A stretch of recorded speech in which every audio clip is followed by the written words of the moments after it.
Unsolicited advice. What you whispering for? Yo, what's unsolicited advice? Take it or leave it. Raining outside. It's always raining.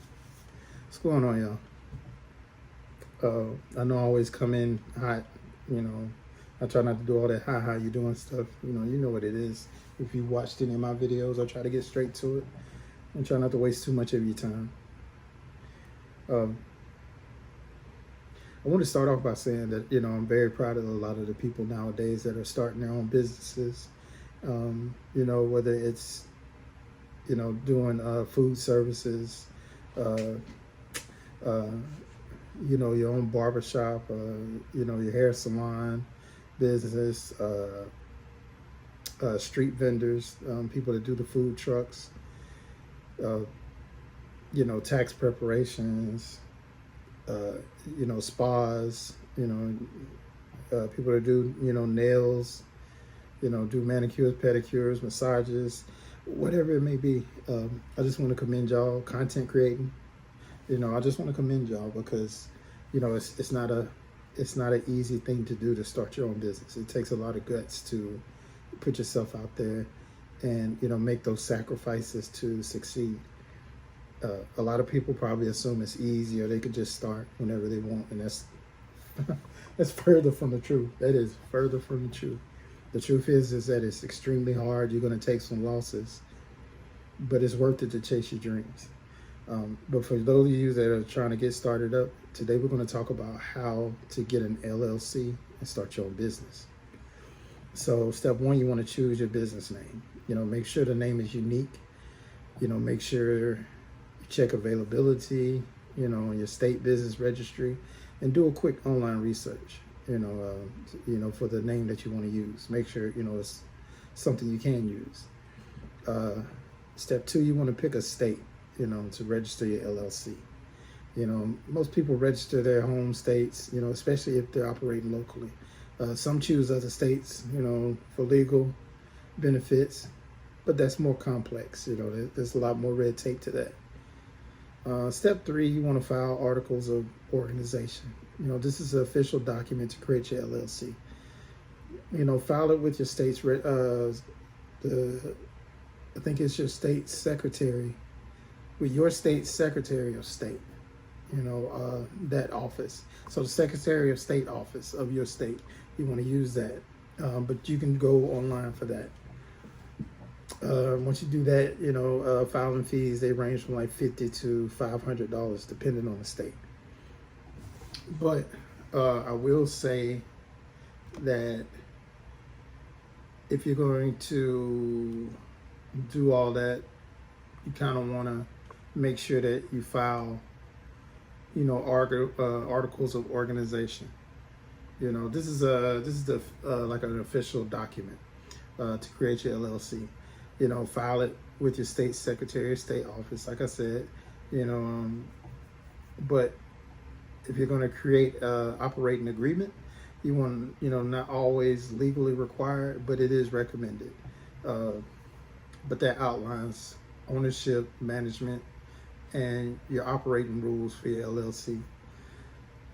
Once you got that, you want to get a EIN, and that's your employment ID number, or employment identification number, or employer identification number.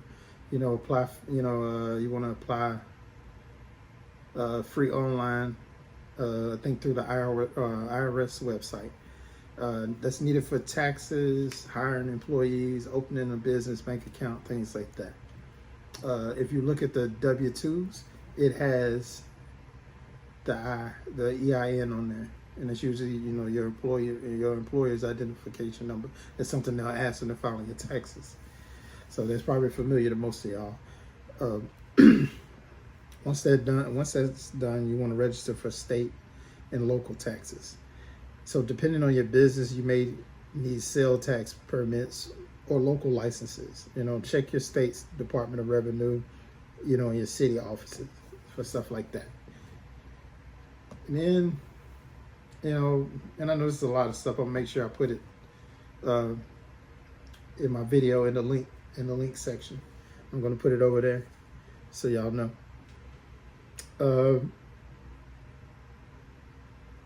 So once you've done that, I think you have to obtain the business license and permits.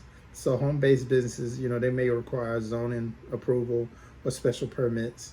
If you're in a building, make sure the location is zoned for your business type. Because, trust me, once you get this stuff going, you're going to have a lot of haters, a lot of people that probably don't want you there, or just people that think that they're, neighborhood watch or something. They just want to, check all your stuff, see how legit you are, ask a bunch of questions. They want to question you, pretty much.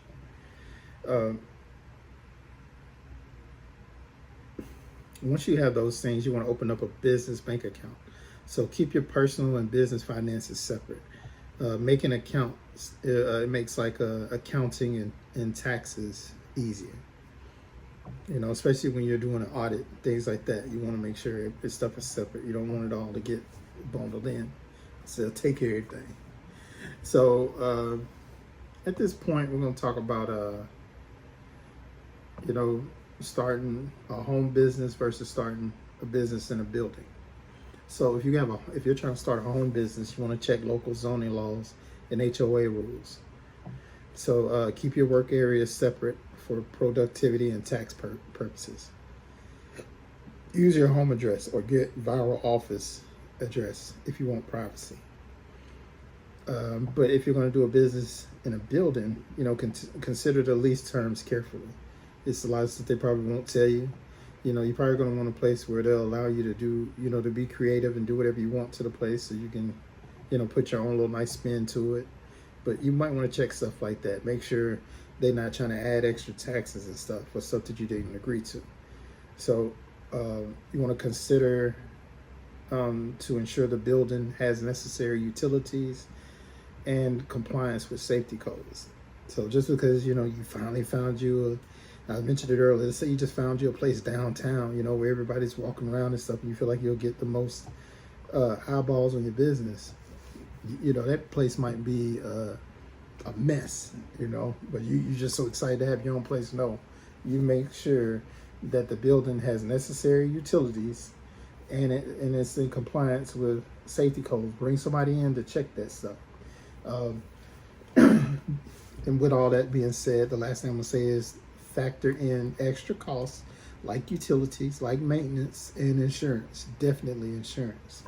Gotta have that, because you're going to have times where somebody's going to tear your stuff up and you're going to need to have some type of insurance.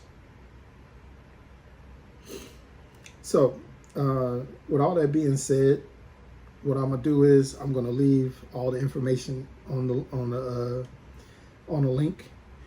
It's going to be right up under the video. You'll see it right up under the video. I'll put all the information up under there. And from there, I wish you all the best of luck. I hope your business thrives. We as people need this type of information so we know what to do and know how to move correctly. And for all of y'all that probably think I was just rambling on, it's just unsolicited advice. You can take it or leave it.